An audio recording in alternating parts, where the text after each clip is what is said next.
Hey guys, welcome back to Vertical Momentum. I'm your host, Richard Kaufman, also known as the Comeback Coach. Guys, it is such an honor and a treat to be able to hang out with these two gentlemen. I've been so looking forward to them coming on the show. And guys, if you're a veteran like me, if you had problems or are you about to transition out of the military, these gentlemen are actually going to teach you how to successfully transition out of the military. Now, their podcast is in my top 5 of all time, and that's up there with Jocko, Ed Milet, Patrick Bet-David. So, guys, if you don't know their podcast, by the end of this, you're going to want to definitely check out their podcast. And this episode is actually being sponsored by Monster Energy, and also my new book that came out. It's being sponsored by the new podcast book that's changing the podcasting world. And I'm going to tell you how you can spend $30 and get over $1,000 in bonuses. And that'll be at the end. So, guys, welcome to the show. How are you guys doing? And how is your day going today? We're doing very well. Thanks for asking. My oldest is getting her braces off today. So we have a monumental day here in the Vogel household. I'm sure she's going to be very, very happy and smiling for every picture now. So let me ask you guys a question before we even get going, because I do have a traumatic brain injury. And if I don't ask the question, I'm going to forget. What are your guys' definition of resiliency? And you can go either way. Dan, you want to go first? Sure. Are you familiar with Rudyard Kipling? Yes, and I've read over 6,000 books, and his are some of the stuff that I actually love the most. Yeah, there's that poem "If," and that whole poem is about resiliency. But when I think about it, there's the part where he talks about when you've got nothing left. Your body and your mind and your spirit is just worn out. And the only thing that you've got left is the will inside you that says, hold on. That's resiliency to me. Roger, what is your opinion? And you're going to make me have to top that. So I co-sign on that. Also, just to kind of bend the metaphor a little bit more, being resilient is having that slack that's automatically built in. So you have the ability to adjust. Because if you're overly rigid, then there's no slack left to give, right? So you'll be breakable. Man, I love that. I love both your answers. So, let's hop in the DeLorean. Let's go back into the Wayback Machine.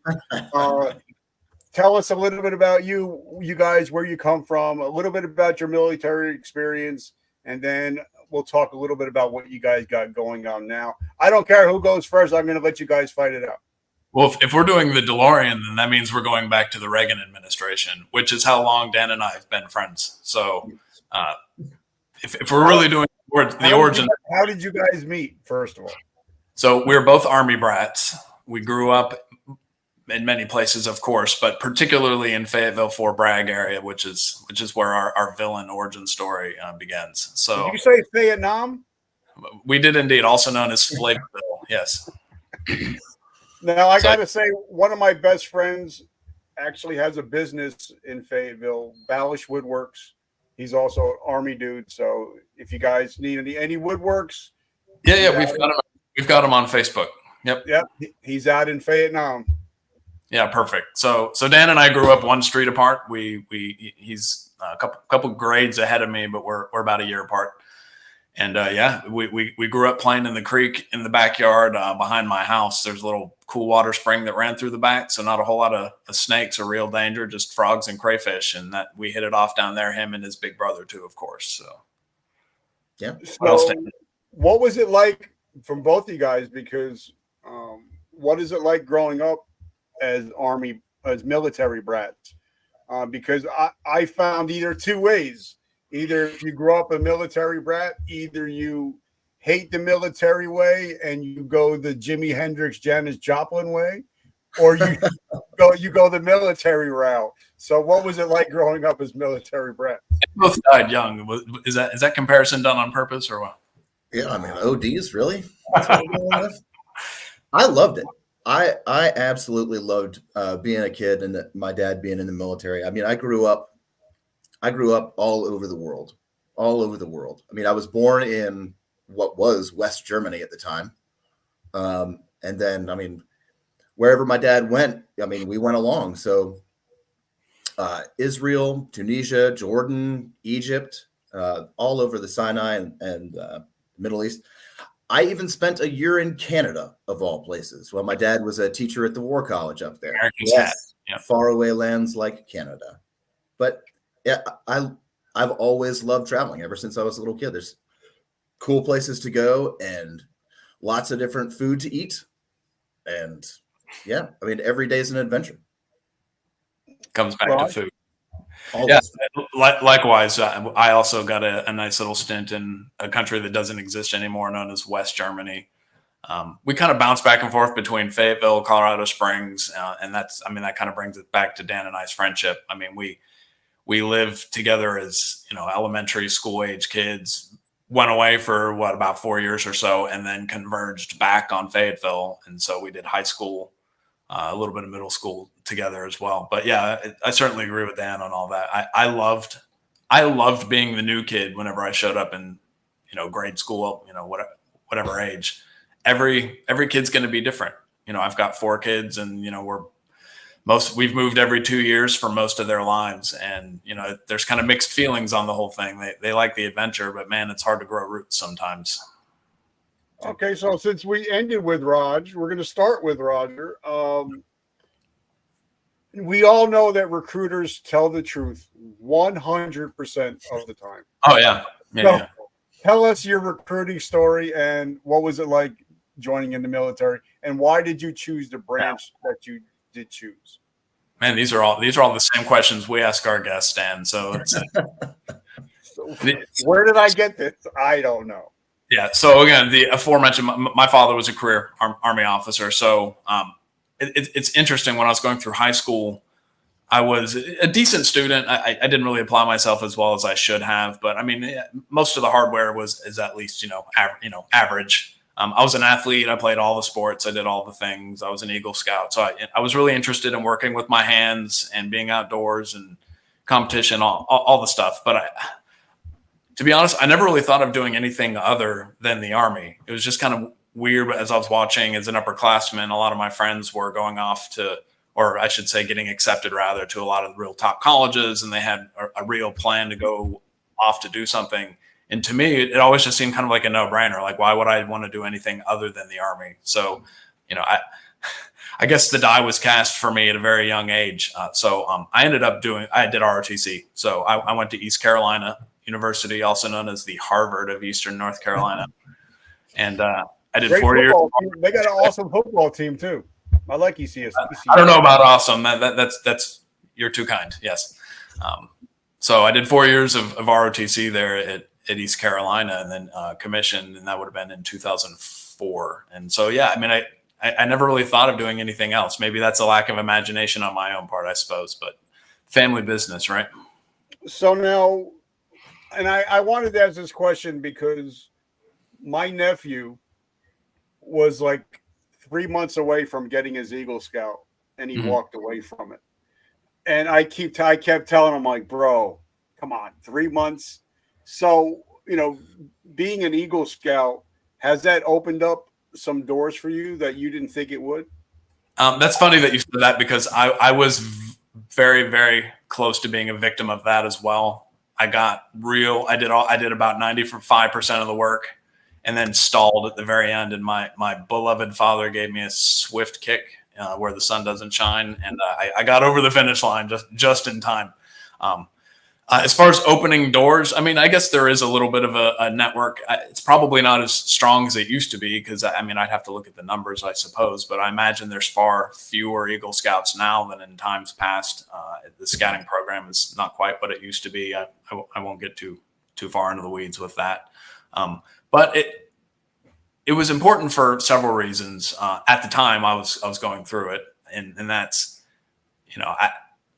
I learned how to finish the job. And again, I did that with a little bit of extra motivation from my father, but it was a valuable lesson in finishing the job. And if you're going to put the work in, like, take credit for it, which was also kind of a skill and a mindset that I took into my Army career, where it's, if you're going to do the work, you may as well get credit for it. And the same thing goes for your subordinates too. If they're going to put in the work, then, they deserve to be recognized for that. And my daughter, she's 13. Well, she'll be 13, and she's been in Girl Scouts since she's been like 5.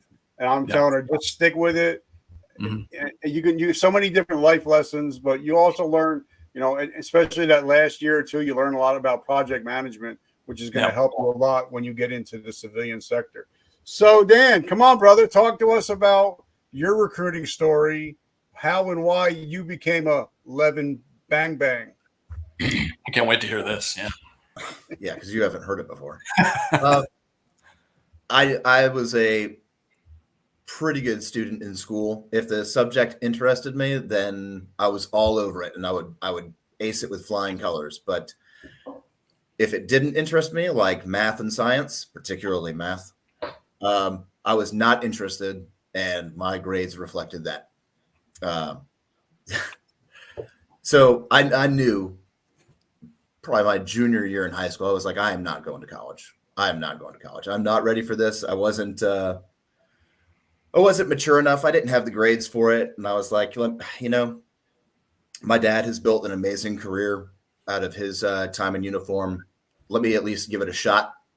Give me some experience, give me a paycheck, and just get me out in the world and see something different. This was in 98, 97.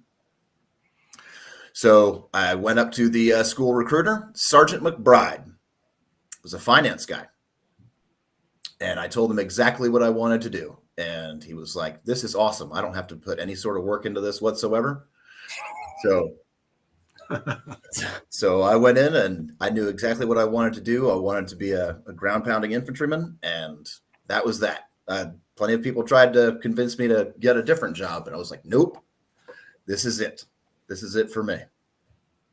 So did you take, because for me, I was a wild child. I joined at 17. My hair was down on my ass. I had blonde hair, earrings. I was way out of control. But once I got to basic and I realized it was just a mind fuck, I excelled at it because I knew it was just a game. And like Triple H says, it's time to play the game. And I played the game really well. So did you take to the military quickly when you first got there? It helped that I already knew, some of what to expect. But honestly, I was kind of a ghost for basic training. By the time I graduated, my senior drill sergeant Campbell, big hulking dude, scared the crap out of everybody. He had no idea who I was. He knew who my battle buddy was because my battle buddy was another big and very loud individual who got us in trouble from day one to graduation day. But I loved it. I mean, the training, the discipline, the uniformity, obviously being able to go to the range and shoot as much as I wanted and being able to blow stuff up. That was all great too. And again, this is before 9/11. So, you don't really think about what's ahead, especially when you're, 18 years old. So. Now, Raj, what about you? When you got in, what year did you get in, and what was your experience going through your initial training? Yeah, sure. So I started ROTC the fall of 2000. I signed a 4-year contract in the following spring. So I want to say March of 2001, I signed up for a 4-year ROTC scholarship, which would lead to a contract of, I believe it was 4 years active service and then an additional 4, I believe, in active reserve. So of note, again, if you notice the timeline, that was in the spring of 2001. So from the time I signed a ROTC scholarship in spring of 01 until the time I commissioned in the summer of 04, we had started not 1, but 2 wars. So, life comes at you fast, right? which again, I signed up. I requested to be. I wanted infantry was my first choice. They gave me artillery, which was my second, but they let me get my station of choice, which was Fort Bragg, because I did want to jump out of airplanes for some ungodly reason. So when I showed up to the artillery officer basic course in August of 2004, I mean, things were obviously going sideways in Iraq by then. And I reported into the 82nd Airborne Division the following January. And I was deployed sitting on an OP in Afghanistan about 90 days later.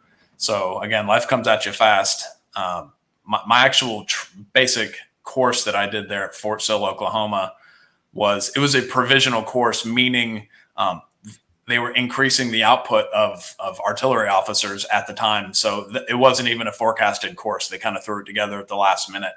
So, I mean, everything about it was very hurried. And if we got any former artillerymen out there, there's a lot that goes on there, academic wise, that I was not really anticipating. I was more interested in doing all the physical stuff and shooting the cannons and all that. But there's a lot of nerdery involved in gunnery in the artillery school that I wasn't quite prepared for. But I kind of muddled my way through it. And yeah, like I said, report into the 82nd, and right after that, combat. So. All right. So let me ask a question to both you guys, because I sent you my book and you guys know my story.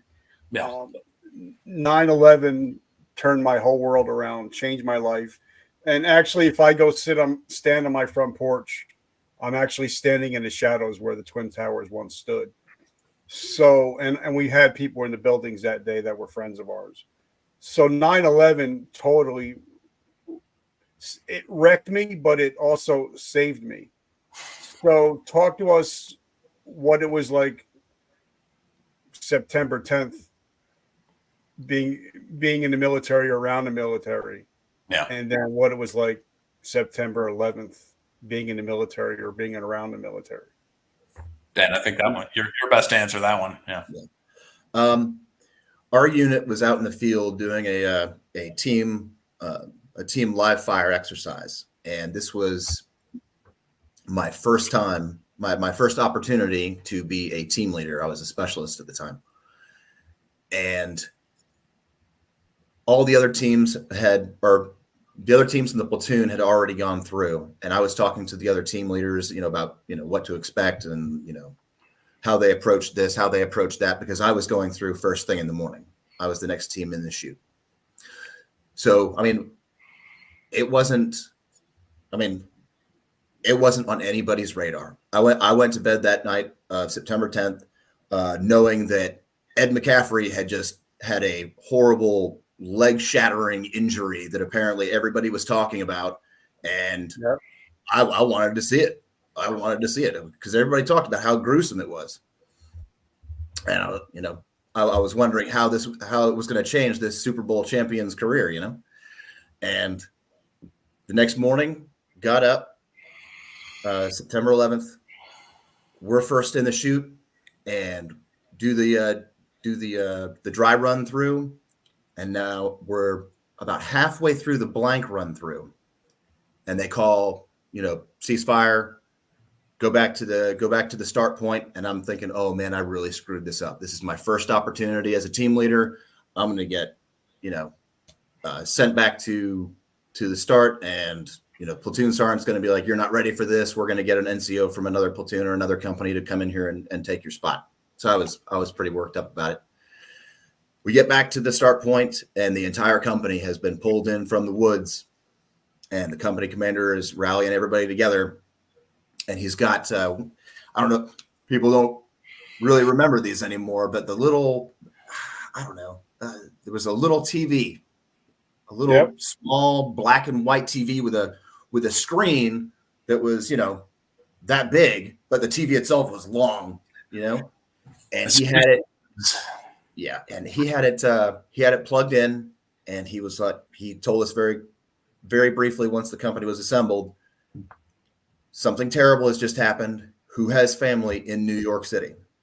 And there were a couple of guys, because I was up at Fort Drum. There's a large, New York native population in the 10th Mountain Division, and there were a couple of guys. And so the XO pulled them off to the side, and I found out later he was letting them call their families to kind of, check and see what was going on. And then he turned on the TV, and through grainy footage, we saw what had happened. And I remember my platoon sergeant was standing, behind me, offset a little bit. And I just heard him say some very platoon sergeant things about how the world had just changed forever and we were going to war.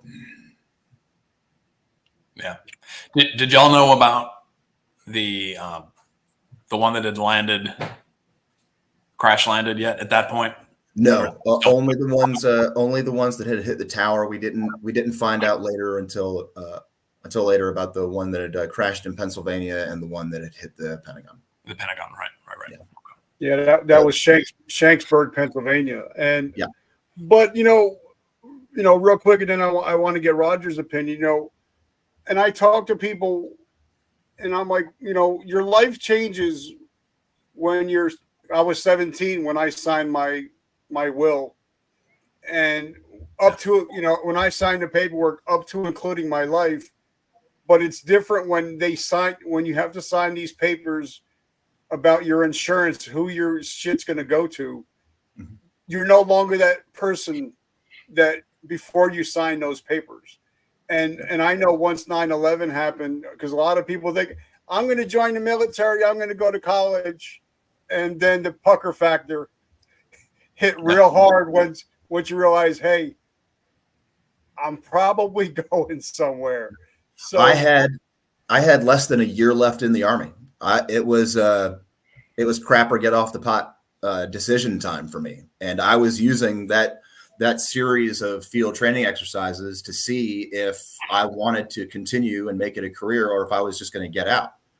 Because I had initially enlisted for 4 years, and I was just over 3 years at that point. So I had to make a decision within the next couple of months as to whether I was going to, get out and go to school, which is what I had initially enlisted for, or if I was going to make it a career.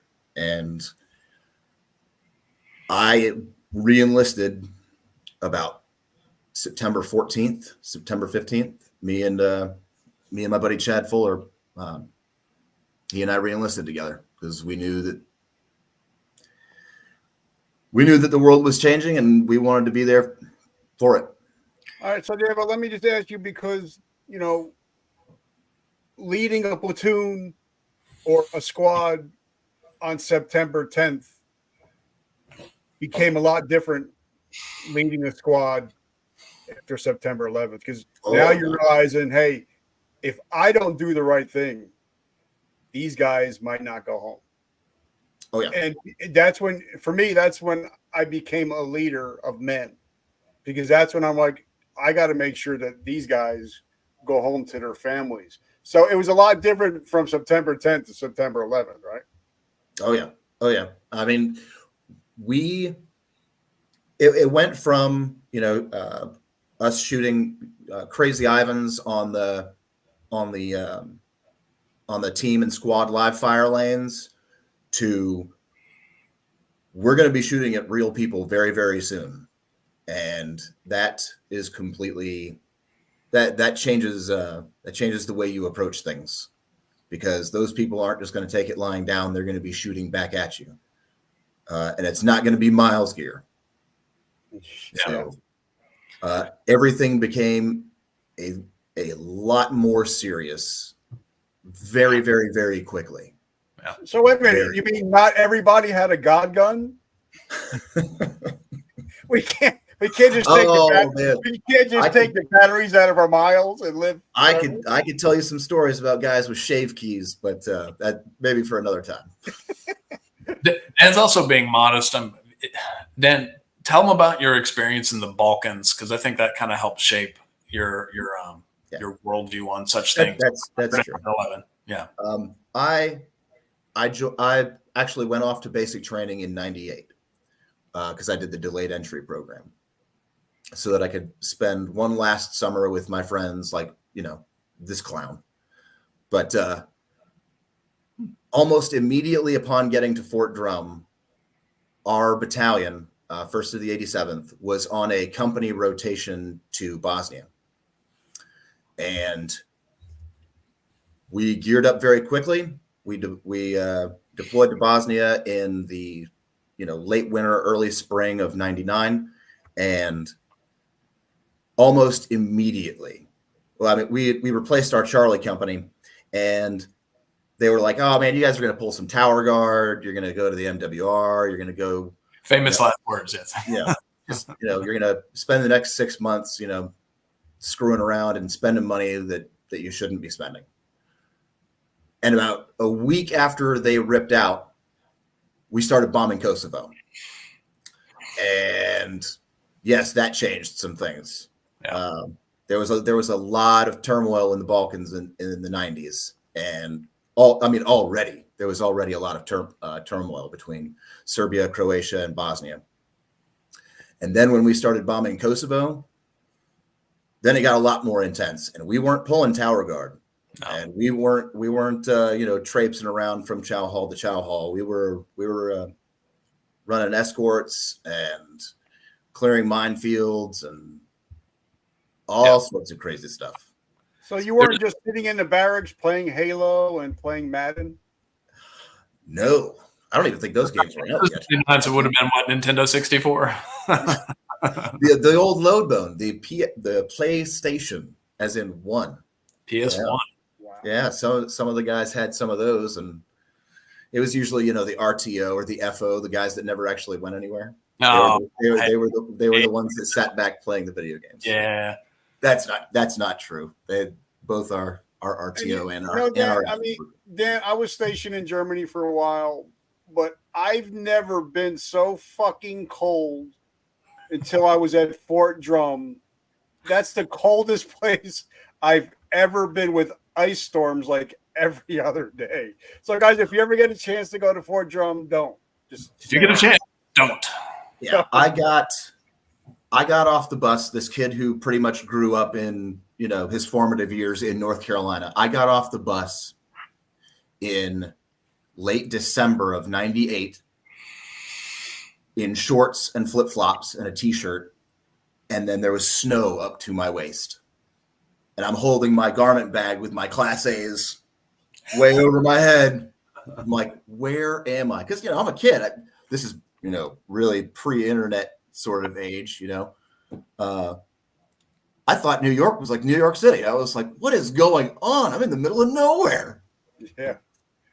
So Raj, talk to us about your experience post 9/11. And of course, and I told you guys before we get on, we don't tell war stories here. That's not what I do. I leave that up to Jago.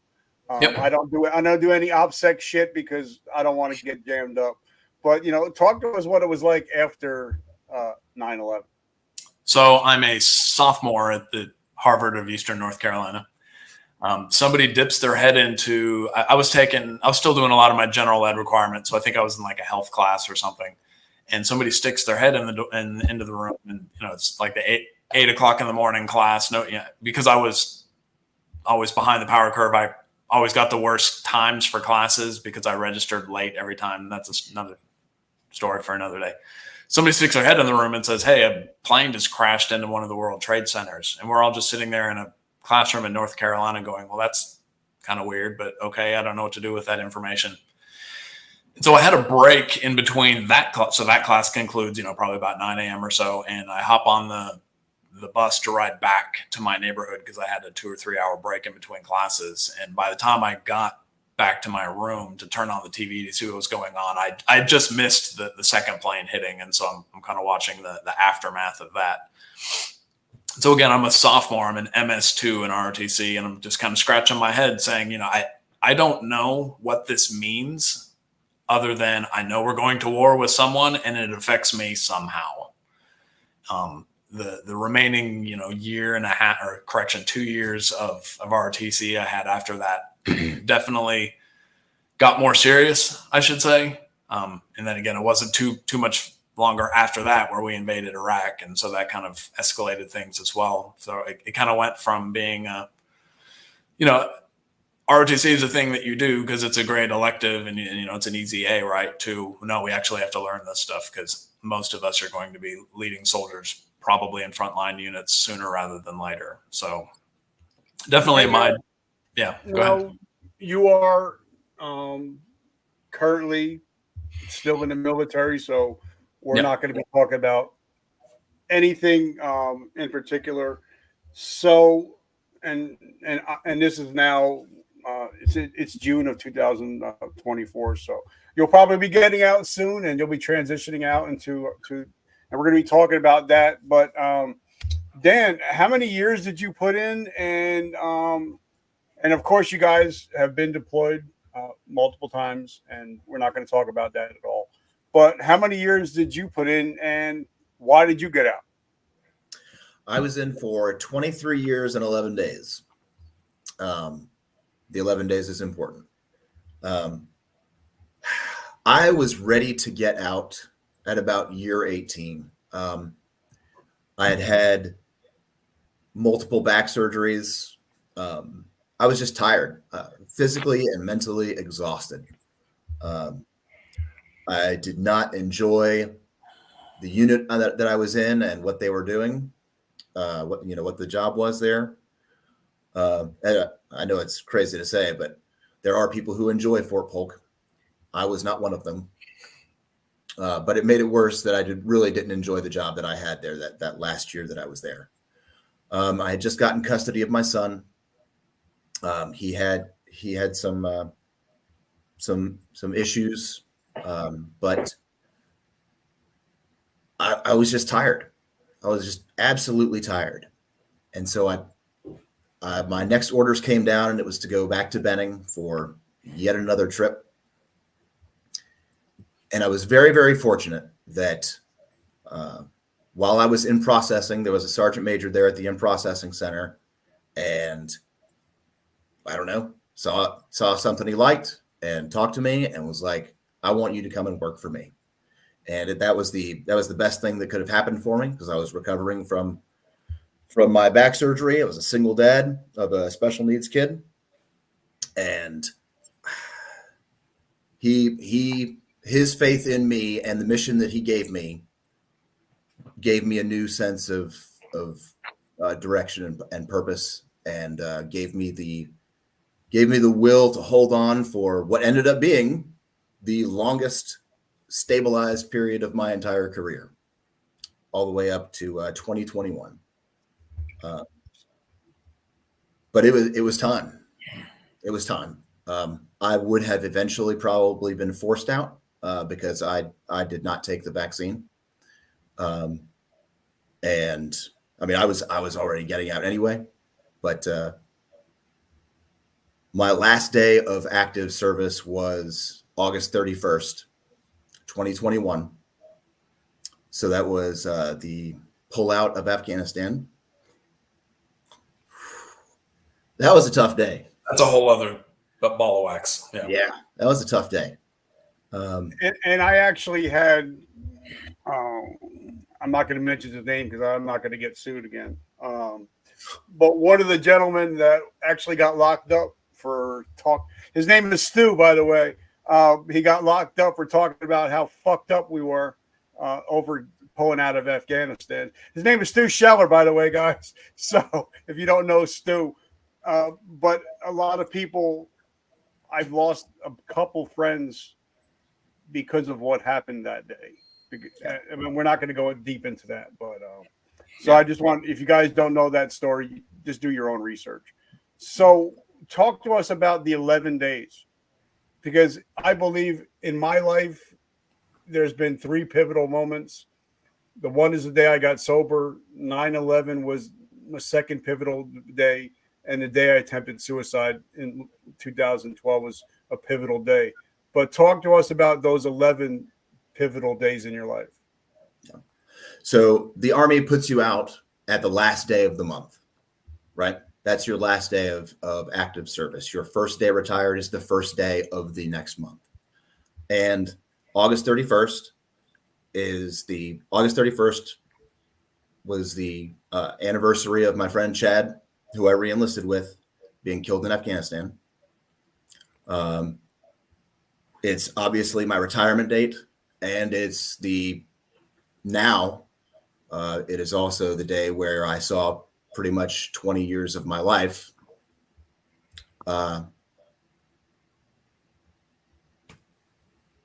forfeited, so those 11 days that took me over the 23-year mark all the way up to August 31st. That's those 11 days all bring me up to all those things. All right, so let me ask you a question. Like I said, this might be some hard stuff, but this is the reason why this show is here, because we talk about the hard shit. And for me, I did, for some reason, 23 seems like a very popular number on this call today. I did 23 years. I got hurt on duty, lost my vision, or else I would have done 30. But the hardest moment for me is when they took my ID and said, "You're no longer Sergeant Kaufman." Well, I've spent the last 23 years after being given a second chance on 9/11 to become the ultimate soldier. And now you're telling me I'm no longer Sergeant Kaufman. Well, who's Richard? Who are we when we finally have to hang up that uniform for the last time? Because if our recruiter never said, "Hey, Rich, hey guys, you have a shelf life." Yeah. Then we don't prepare because we're young, dumb, and full of cum, and we think we're going to live forever. But there's a moment when you have to hang up that uniform, and now you're no longer that thing. Like, yeah. I know when I got pulled over, if I got pulled over driving, I never showed my driver's license. Everything was my military ID. That's who I was, and that was my identity. But when you don't have that identity anymore, for a lot of people, either they end up looking at the bottom of a bottle, yeah, or at the end of a barrel. Yeah. And the only reason I bring this up is because my friend Sergeant Nick talks about is no matter how many years you put in, 2 years, 23, when you step off base, the military doesn't give a shit about you. Your phone stops ringing. You don't have a mission. A lot of the times you don't have money coming in. And you become a man or a woman on an island. And you think the world's going to open up to you because you did 23 years or because you were so-and-so rank. But now you're Private Joe fucking Snuffy on the street. It doesn't compute that next day when you get out. So can you talk about what your transitioning was actually like? It was weird because when I got out, the whole, the Army gives you quite a bit of time to prepare for, transitioning out of the military. And, there's all the classes and all the briefings and this, that, and the other. Skill bridge. Yeah. Yeah. When I was getting out, we were locked down. All those briefings, all those classes, all that, training and counseling and what have you, that was gone. I would get an email with a slide deck from some GS civilian saying, "Here you go, read this over and I'll put you, I'll check the block for you." So that was interesting. I didn't mind it so much because I didn't want to go sit in those briefings anyway, where somebody always has a stupid question. And I don't care what anybody says. Yes, there are such things as stupid questions. And when I got out, like when I was done and I was heading out for my retirement leave and I was coming back to Fayetteville, it didn't really hit me that I was done. I turned off all my alarms, because I don't have to wake up on time anymore. Put the uniform in the closet where it gathers dust, and I didn't even have any pictures or anything set up. The only thing that I had was my service flag. I got a case for my service flag, and I put that above the fireplace. That was the only thing that I had up for months. And I did a lot of reading and I did a lot of sleeping. Caught up on a lot of the books that I had been telling myself to read. And I slept, and Like I didn't really think about anything for quite some time until it was almost like you said, when I went in to go get the retirement ID. And I already had a fabulous beard going on. And the lady at the ID center, because it was a few days before my ID expired, she was like, "You're not going to be able to get back on post for the next few days until your retirement ID kicks in." And I was like, "Okay, well, I mean, I don't need to come back on post really for a while anyway." And then as I was driving home, I was like, this is the first time in my life, my entire life, that I would not be able to get onto a military post. And that's when it all started hitting me, like, holy crap.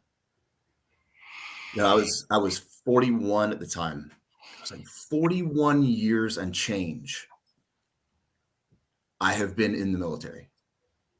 And now, for the first time,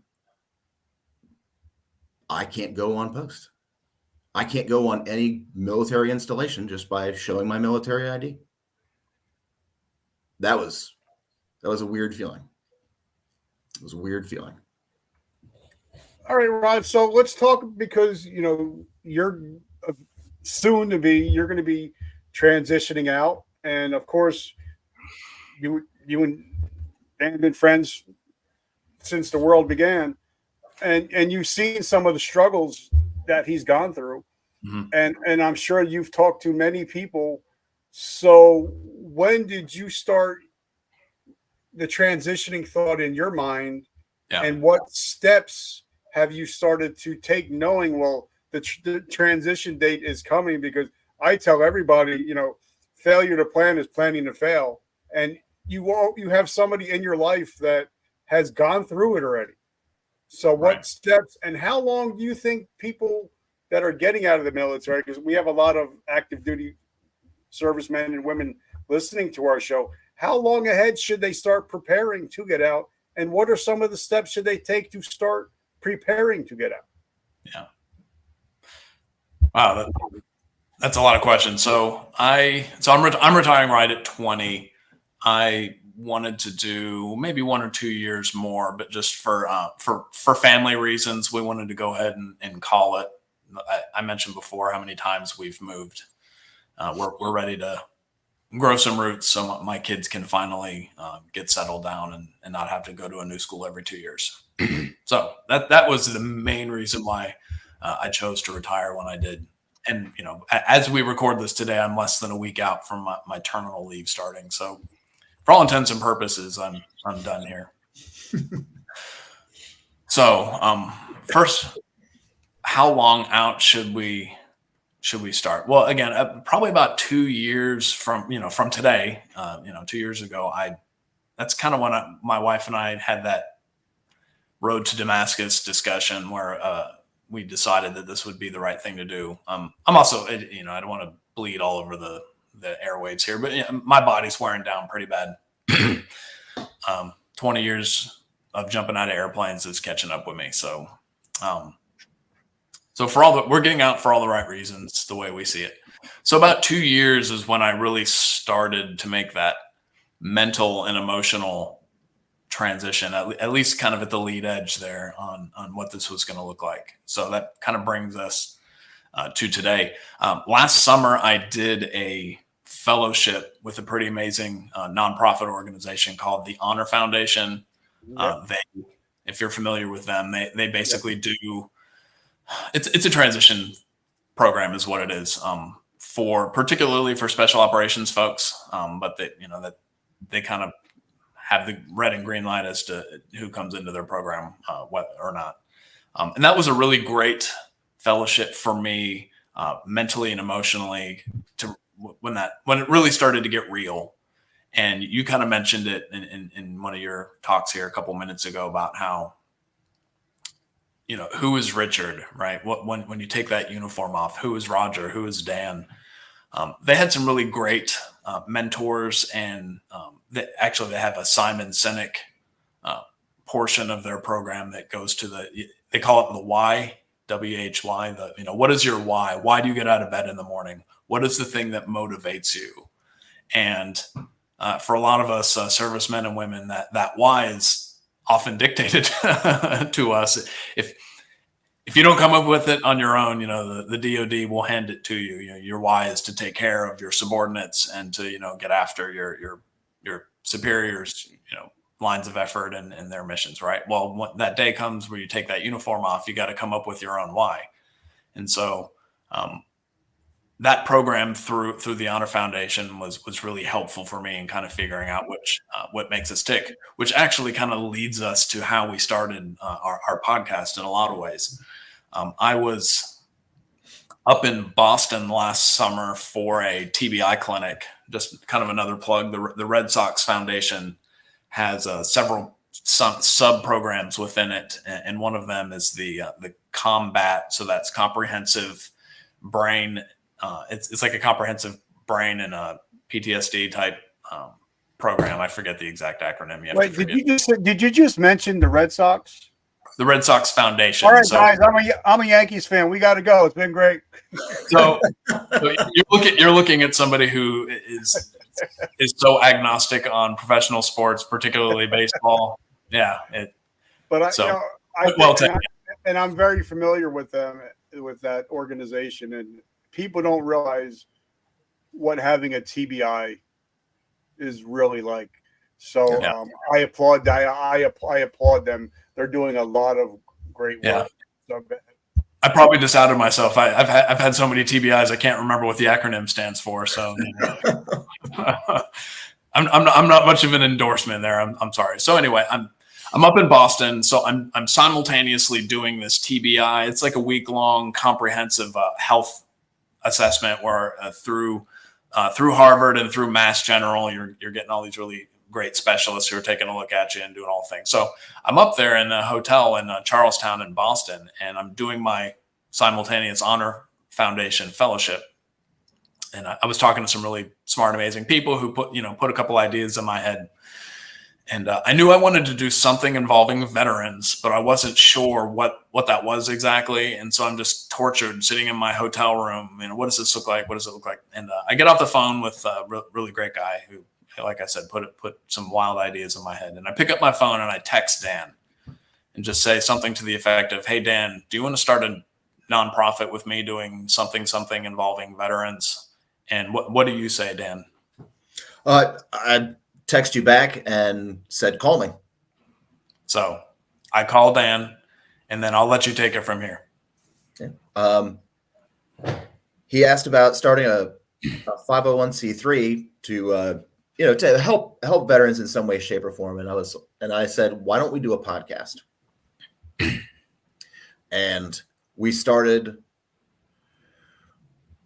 talking for hours and hours a day with many different ideas. This is something that I had been thinking about for quite some time, even before I retired, but especially after I retired. I had taken off the uniform, but I mean, when you're born into service, that's not something that you can take off. It's always going to be with you. And so I pitched the idea to Roger, and over the next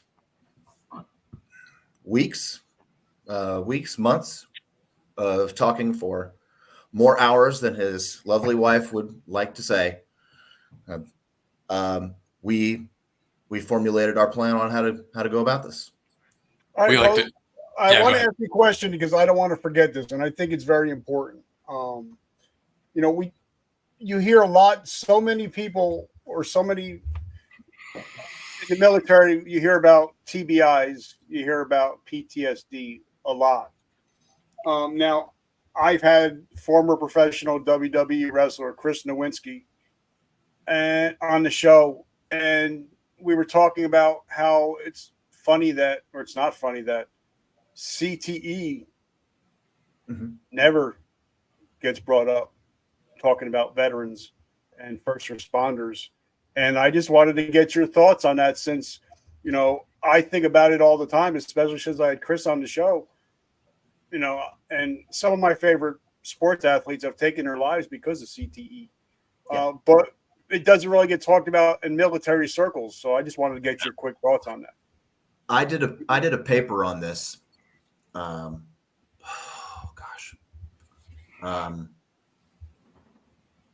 wrote a paper on this in 2013, 2014, talking about how CTE was rising in the mental health issues of sports, professional athletes and things like that. And obviously that's an issue. But why don't we talk about it with veterans? And what I came to is that sports figures tend to be put on a pedestal, and they are seen by the vast majority of people as, regardless of their personal lives, they are seen as, titans. They're seen as heroes. Kids have posters of them up on their wall, and they write their autobiographies, and they're in all the commercials and things like that. So when something happens to them, it garners immediate support. Veterans or, service members are not seen in that same life or in that same light. We get told that, we're heroes and thank you for your service, and hey, happy Veterans Day, happy Memorial Day, things like that. But the rest of the time, we're just seen as this big amorphous sort of blob. Maybe it's because there's so many of us. Maybe it's because so few veterans are in public life. So few former service members are big in the private sector or in the civilian world. Maybe there's just too many of us. But I think that is the biggest issue, that it's not talked about. We don't want to see our warriors as vulnerable. We don't want to see the veteran community as damaged, and that their service hurt them in this way. I think that's the wrong approach. But the reason why I bring it up is because I'm a big sports guy, and I always loved Junior Seau. Yeah. And when he took his life, and his daughter said, "Daddy, if you would have only said something." And for me, talking to veterans and first responders, sometimes we don't say something until it's too late. And that's why I started this show. And obviously that's why you guys are doing what you're doing. But I just wanted to say, the military, we are the ultimate minority. 1 to 2% of the whole population are veterans. We are the ultimate minority, even though we don't get noticed as being the ultimate minority. Less than 0.5%. Less than 0.5%. Wow. I think the last thing I saw was 0.03%. It's crazy. So like I said, I just wanted to put that out there, because I know on this show, that's something that we talk about is, CTE. We also talk about how veterans and first responders see and do shit that no normal person should ever see and do. And, we talk about PTSD, but we really never talk about the moral injury. Yeah. Or we don't talk about how your friend's not coming home, but you came home and now you have to deal with that shit. And I'm sure that you guys talk about that stuff about a lot on your show. And do you think that's something that needs to come to the forefront? Moral injury, and also, just dealing with, I'm home, but my buddy didn't make it. Yeah, one of our early episodes, we have a Navy corpsman who served in Vietnam on, and he discusses, well, first of all, he discusses when he first came home, some of the protesters and nonsense that he had to deal with, and how raw that made him in the moment. And he admits he almost made a few decisions that he would have regretted in regards to some protesters that a strong woman in his life talked him down from. But he talks about a little bit about moral injury, and particularly he talks about survivor guilt. Yeah. And he talks about how, I mean, I'd have to look at the dates, Dan. He came home in the early 70s. And I forget which year exactly, but it fast forward all the way to about 2001, 2002 is when they had their first, I think it was supposed to be 2001, and of all things, 9/11 postponed it. So I want to say 2002. They had their first reunion of all the corpsmen that he had served with, who were, still with us, of course. And that was really the first time sitting down with those gentlemen and talking through a lot of this. Was the first time he was ever really able to let go of his survivor guilt. And so, and Dan and I are not licensed medical professionals, mental health or otherwise. No, we're not. But that's one of the impetus for the show is to kind of be that catharsis for a serviceman or woman who want to talk this stuff out. And I think the three of us would agree that your veterans will more often than not open up to other veterans more so than they would, one of their civilian counterparts. It's just the way it is. And it's not always the case, but it's usually the case. And so that's one of the things we hope to do in this show is to be that, I like the word catharsis, but, to provide that venue for a serviceman, woman to talk about this stuff, because it's really good for the soul to be able to bear this, even though in the moment it may be tough to talk about. Okay, but isn't it weird? Like, I can go to the VA and sit down with one of the doctors, and they can ask me, "How are you doing?" And I'm like, "I'm good. I'm good." Right. But then if me and one of my brothers or sisters go out for coffee, and they ask me, "How am I doing?" and then if I give them the "I'm good" answer, and then they're like, "Kaufman, come on, how are you really doing?"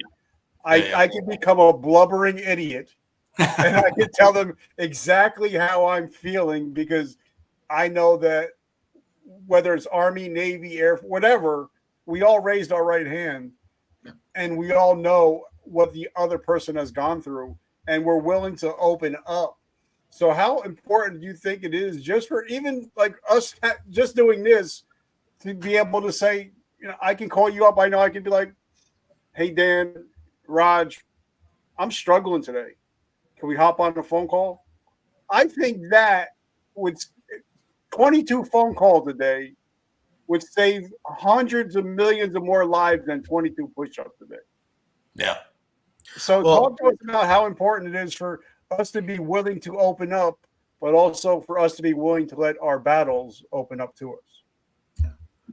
Well, I think a big part of that problem is that we as young service members are told to push through no matter what. Oh, you got the flu, doesn't matter. You're going to go do this 12-mile ruck. You broke your arm. Okay, well, you might not be able to go to the range and shoot, but you can, damn sure go to the range and sit at the ammo shack and load magazines. As a young soldier, it is impressed upon you, always move forward. Yeah. Always. Don't look back. Don't sit there and do nothing. Push on. The Army goes rolling on. Push on. Yeah. Take a knee, change your socks, get up and move out. And that is impressed on you so quickly once you put on that uniform that it doesn't matter if you were in for 2 years or 25 years or what have you. That's never going to leave. So when you take that uniform off and you don't have that camaraderie anymore of the people in your life, every single person you work with, every single person that sits down next to you, at the breakfast chow hall, every single person that you meet at the gas station or at the PX or what have you, every single person in your life has is in the scope of military service. And then when you take the uniform off, that's not there anymore. But that will to drive on is. And so you don't complain. You don't talk to people about your problems because they have no idea what you're going through. They'll say, thank you for your service, and then have a nice day. So sitting down with other veterans is a good way to get started opening up, because they've been there. Get used to talking and telling those, telling the stories or sharing the experiences and what have you. But don't stop there. Don't stop there. Talk to your family. Call your battle buddies. I still talk to guys now, 20 plus years later. They got out right after 9/11. I still talk to them. I did a career. They did 3 years. Doesn't matter. Still call them up and talk to them because they need to hear from you. Yeah. And you need to talk. We all do. Dan and I just interviewed a gentleman this previous weekend. It's the episode that'll be coming out this coming Monday. I don't know if he made this up or if he got it from somewhere. So attribution notwithstanding, he calls it the Spartan Pledge, which is the, I will under no circumstances, take my own life without calling a battle buddy first. Because I think we all know that phone call more often than not is going to cease in its tracks any further movement. I think that's pretty good strategy. I do. Now, I've also, and I want to ask this because I'm an OG. I went to basic in 1986. I'm old as fuck. But I had my friend Tom Satterley and Jen Satterley of All Secure Foundation on the show. And we were talking about how, there's great organizations like them, Irreverent Warriors, that, when you get younger guys and girls getting out of the military, they're not going to want to sit and hang out at the VFW or the AMVETS and get liquored up and tell war stories. They want to go out and do shit and have the camaraderie. So how important is it to, join stuff like that, or even find special groups on LinkedIn? I'm a big LinkedIn guy. I love LinkedIn.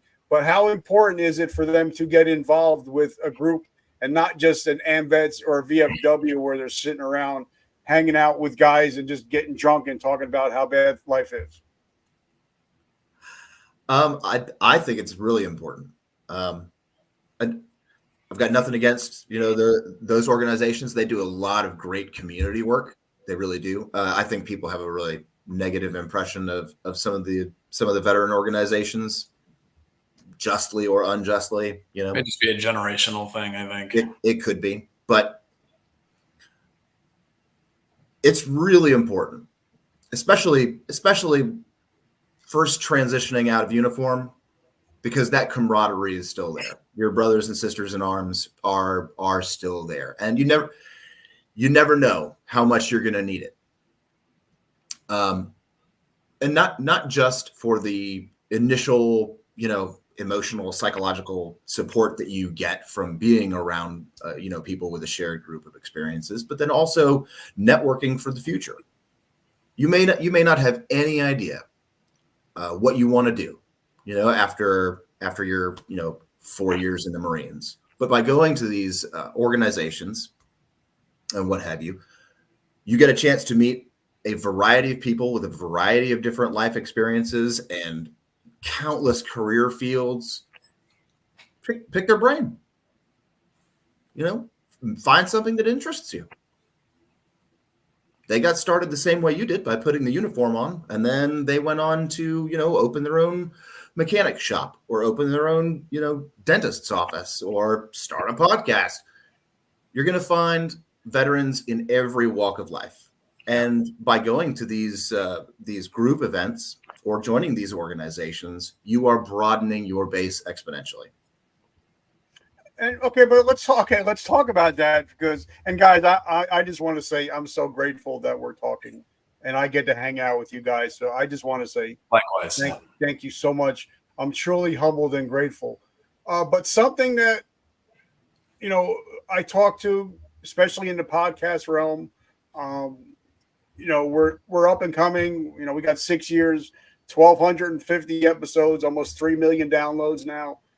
But a lot of people, somebody asked me, well, what do you do? I say, well, I'm a podcast host, I'm an author, I'm a speaker. I forget sometimes that I'm even a veteran, because sometimes I've had to not move on, but I had to reimagine and reinvent myself. Kind of like if you ask Patrick Bet-David, what does he do? I'm sure that he's not, probably being a veteran is going to be somewhere at the bottom. But a lot of people don't know that Patrick Bet-David is a veteran. A lot of people don't realize that John Lee Dumas is a veteran that lost a tank crew in Iraq. A lot of people don't realize that Robert Kiyosaki flew helicopters in Vietnam. But a lot of them have moved on and done things in uniform and out of uniform. So how important is it for you when you guys talk to people to reimagine and reinvent themselves, and not just be that one guy that's been out of the military for 20 years, still rocking the camo and not doing anything else but being a veteran? I listened to I've listened to several of your podcasts, and there are a few that you released a few weeks ago. A couple different perspectives from a few of your guests, which I certainly respect. And one of them said that they went and saw their psychiatrist, and one of the first things that they told them was, hey, one of the best things you can do to get over some of this PTSD symptoms that you're having is to take the grunt style t-shirt off. No offense to grunt style. That was the interview with Marshall Terran. It was. And he actually owns the group that I'm in, Vetpreneur Tribe. So if you guys are veterans, join the Vetpreneur Tribe. Yeah. Well, and I've reached out to him myself on behalf of Dan and myself, and we've connected with him. This is no disrespect to him. My point is that it's going to be different for everybody. And so, don't make being a veteran your personality.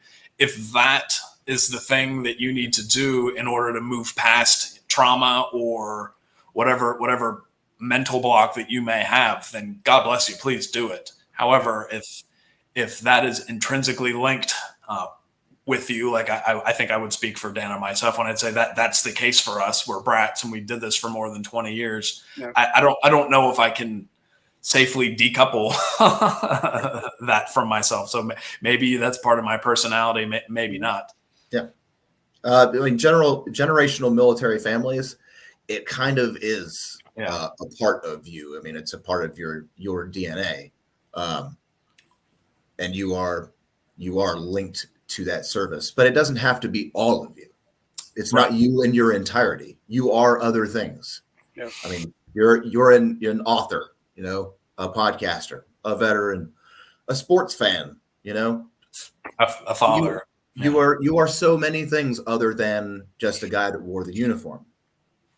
And I think people need to figure out what else they are. Yeah. And I don't think that that's necessarily just for veterans. I think that that's for pretty much everybody. Realize that you are not just one thing. And I think entrepreneurship is a great thing for veterans, because a lot of us suck as employees. Let's just be honest. Because, a lot of us, you get to the workstation, everybody gets there at 9. We're there at 8:30. We're already working where they're still sitting around the water cooler. And then we're working when they go home, and we're sitting there looking like, wait a minute, we still got shit to do. Where are you guys going? I'm going home. So I think, entrepreneurship, whether it's podcasting, whether it's starting a business, is great for certain veterans, as long as you can learn how to follow an SOP like you did when you were in the military. Right. And a lot of people, like my friend Stephen Eugene Kuhn told me, if you're going to be a business owner, and if you don't have a business plan, you have a hobby. If you've been in the military more than 8 minutes, we all know how to do a 9-line. or an SOP.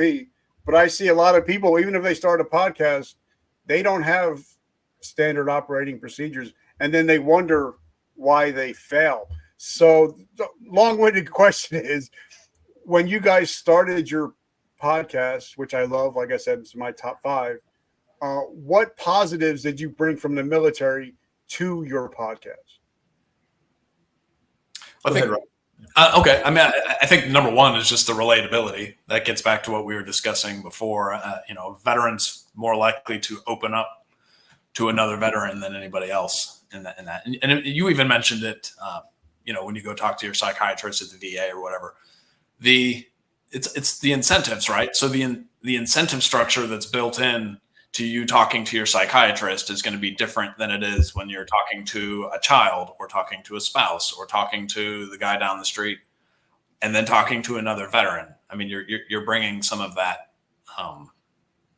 those incentives, you're bringing that to the conversation. And so we think the relatability is probably the biggest piece. What else do you think, Dan?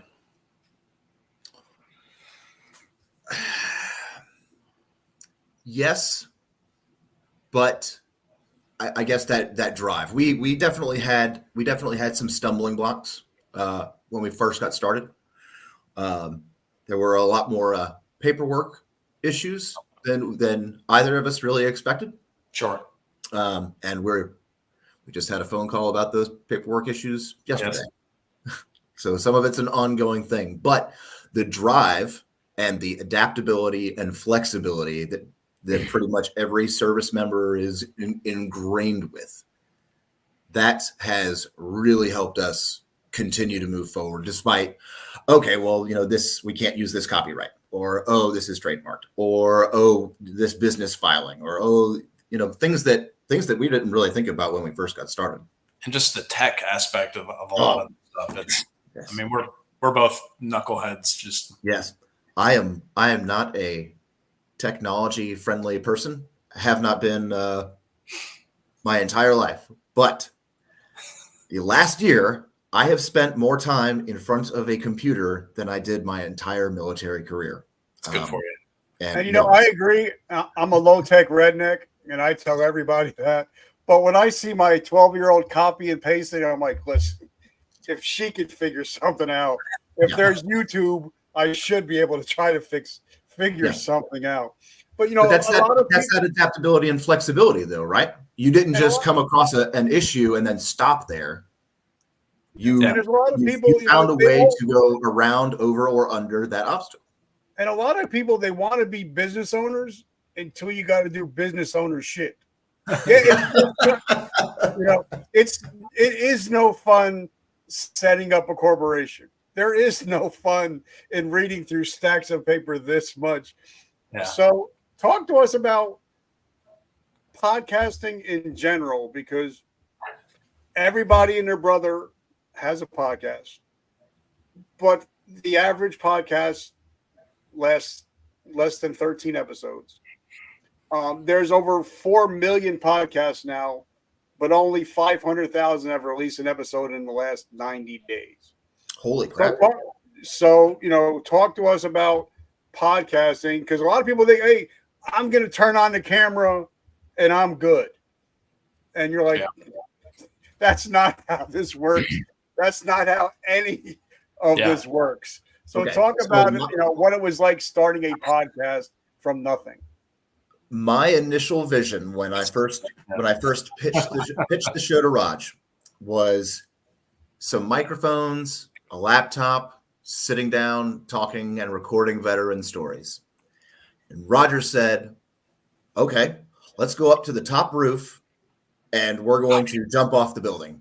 And we formed an LLC and we trademarked stuff and we got graphic designers to work on logos. It was like, this is not what I had in mind. Don't forget the copyright lawyers. Yes. I had a very simple idea and Roger took it to 11. The officer in the group had to blow everything out of proportion, of course. And so, of course, I, as the NCO, would have strangled him had he been co-located. So, but yeah, go ahead. Go ahead with. Rich, based off everything you just said. So we're still relatively new. We started in February. We are not co-located, at least, I'm moving down to Fayetteville starting next week. And so once that takes place, we're going to increase our output and all that. So as it stands now, we're what Dan had 7 episodes. They're episodes. They're pretty long, most of them. Yeah. And so it gets back to that incentive structure, right? I mean, the reason why we're doing this is because, the aforementioned, these stories need to be told. It's good for the veteran to tell them. It's good for other veterans to hear them for the purpose of building community. It's good for civilians to hear them because, frankly, I think they need to know what their veteran brethren and sisters have been up to in their careers, because I think these stories are worth hearing. And also, this is a great way for especially for our older veterans, for them to be able to get in touch with maybe some of their old battles that they hadn't heard from in a long time. So based on all those incentives, we plan on doing this for the long haul. And so Dan likes to pick on me because we build a pretty sturdy framework around this thing that was really his idea ultimately. We have the ability to sustain this thing really as long as we want to. Yeah. Okay, and I wanted to say the reason why I know that you guys will be successful, and I know it in my heart. First of all, you have a purpose, and that's what my book is about: purpose, power, and profit. You have a purpose. Your show is powerful, but you also don't have sales breath, which means you're not just starting a podcast so you can get Grunt Style to sponsor your show. And when you don't have sales breath, when you're in it to change lives, that's when you're going to be successful. And that's why I know that your show is going to be one of the top veteran shows in the world, because you guys are in it to make an impact and not just to make a buck. So I just wanted to say that, and I'm putting that out in the universe into God's ears. Thank you. So what's coming up? Oh, first, okay, the word, because I had a podcast, and in my book I tell you I'm the worst podcaster in the world. I had a podcast called Success Your Why Powers Your How, with 300 recorded and released episodes, until I realized it was never even on iTunes. Oh, we've got iTunes stories. And I went to go put it back on, and they're like, wait a minute, you have over 450 hours of recorded content. We're not going to put it on. So I had to start brand new with Vertical Momentum. So I know how it is to restart, especially with Spotify fucking it up, iTunes fucking shit up. So where did the word, we know where the word Tracer Burnout is, but what does it mean for you guys, and what was the thought process behind the name? Dan, I'll let you feel that one, but Rich, that's the troopling procedure number 8.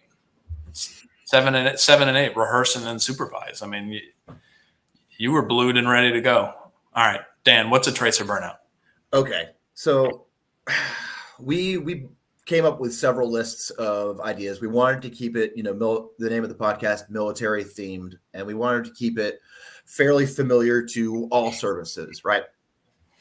So it's not like we were going to come up with, fighter jets or, something specific to the Air Force or even the Space Force, whatever is specific to them.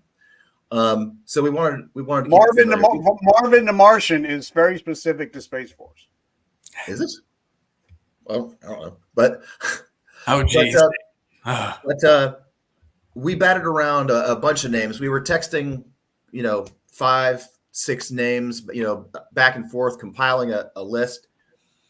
And Roger was sitting at some fancy restaurant, drinking his fancy wine and nibbling on his fancy officer cheese. Oh, yes.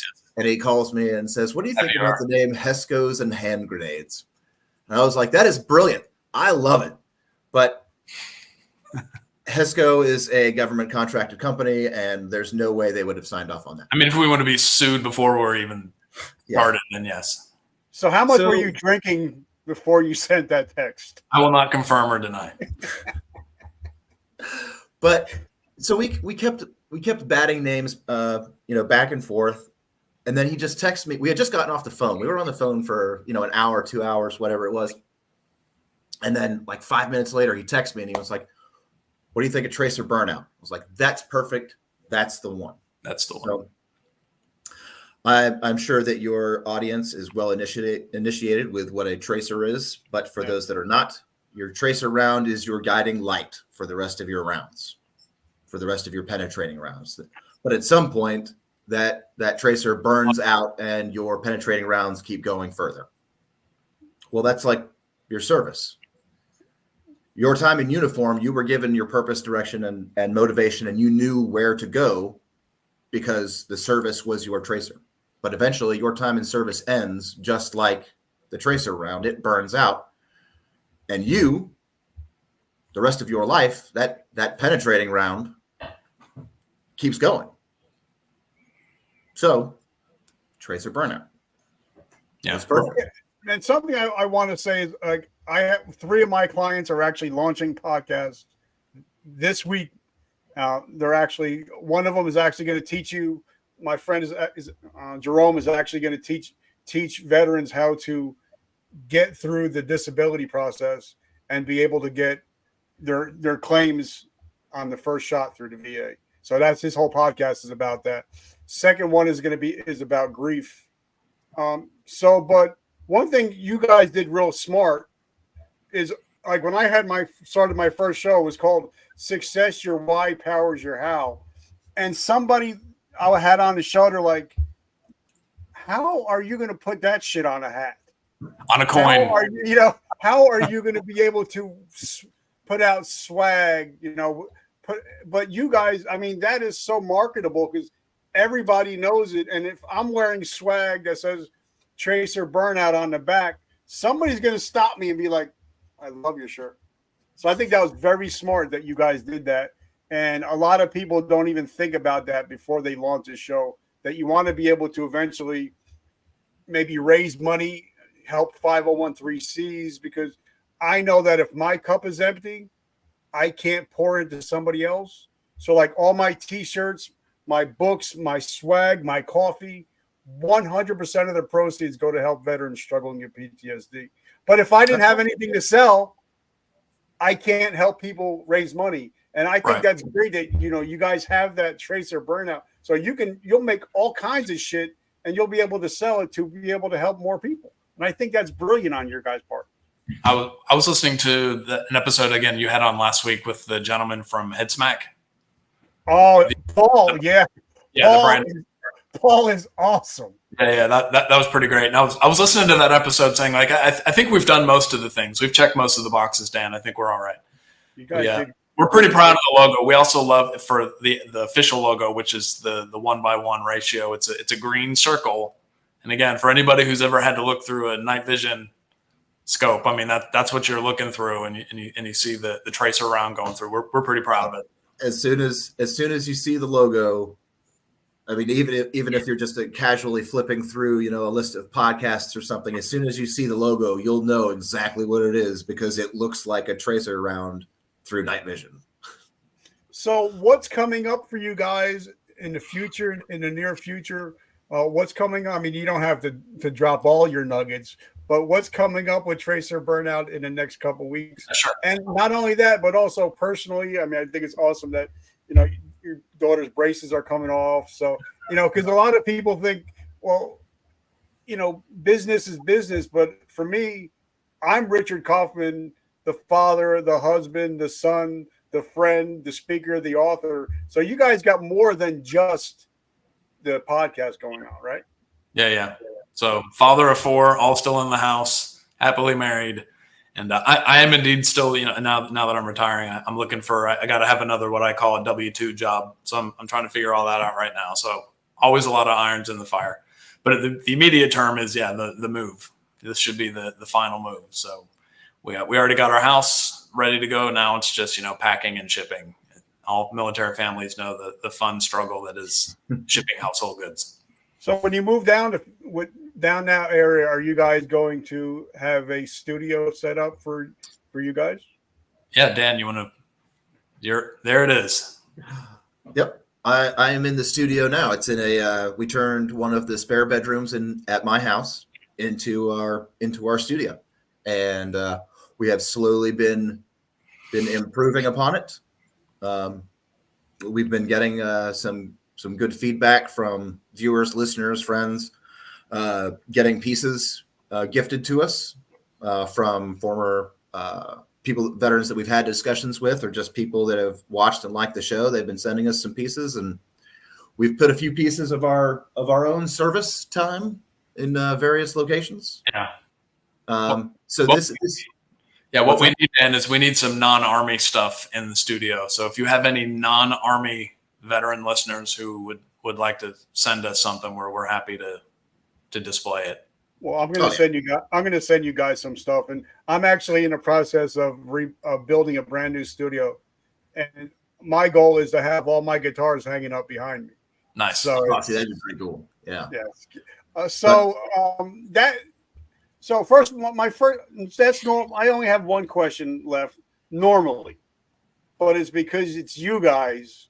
I got one more question after that. So.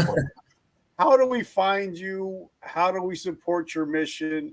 And what can we do to actually help you support your mission? Because I already told you before we got on, whatever you guys need for me to help, you don't even have to ask.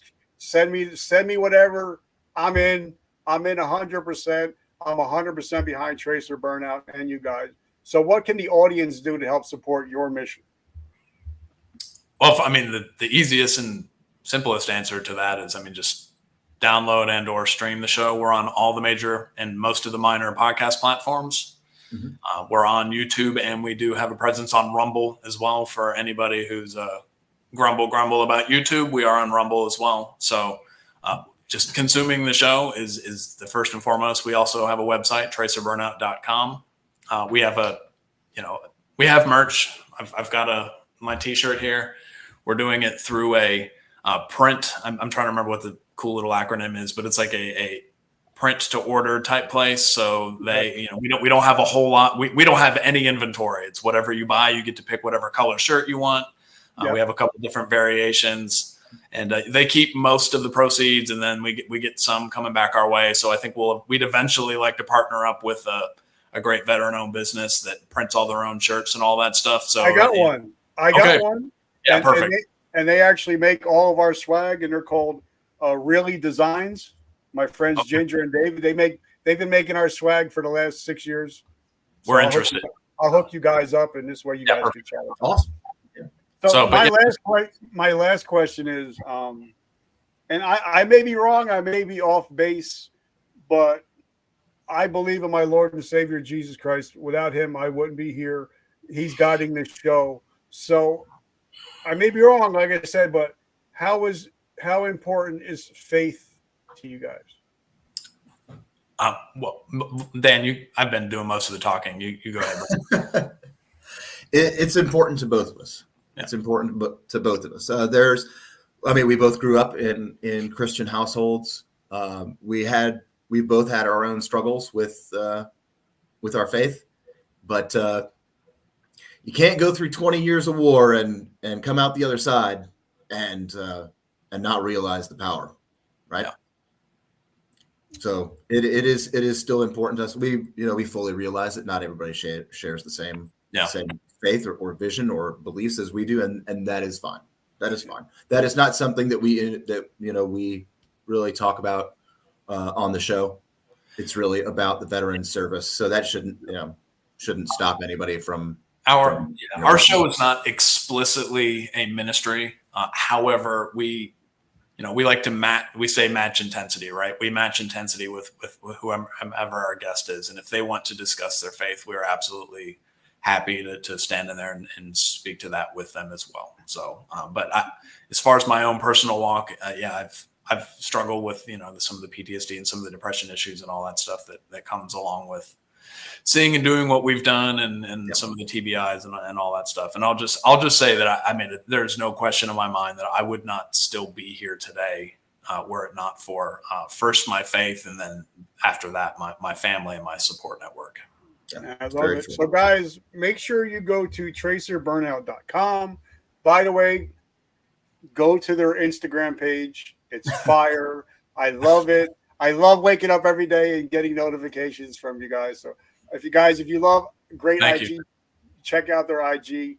And guys, I said something earlier that if you buy the book, my book, you can either get the ebook version for like $2, or you can get the autographed copy from me. If you get the autographed copy from me for $30, you get it autographed, signed, sent to your house, and you will get over $997 in bonuses. And what that entails, I'll have you come on the show. I'll promote your business. I will actually do a Facebook ad for your business and for your podcast, all for $30.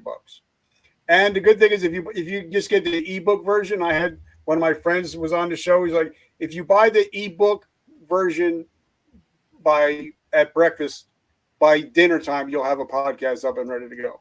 Everything is clickable on the ebook version. So if you guys were interested in starting your own podcast, just write podcast down below.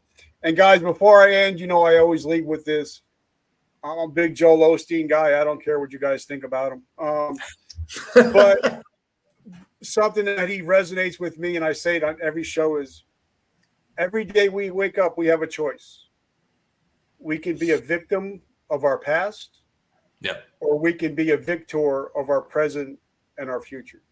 And if you guys listen to this podcast, you guys are victors and no longer victims. So I love you guys. Thank you for always showing up. Guys, thank you so much.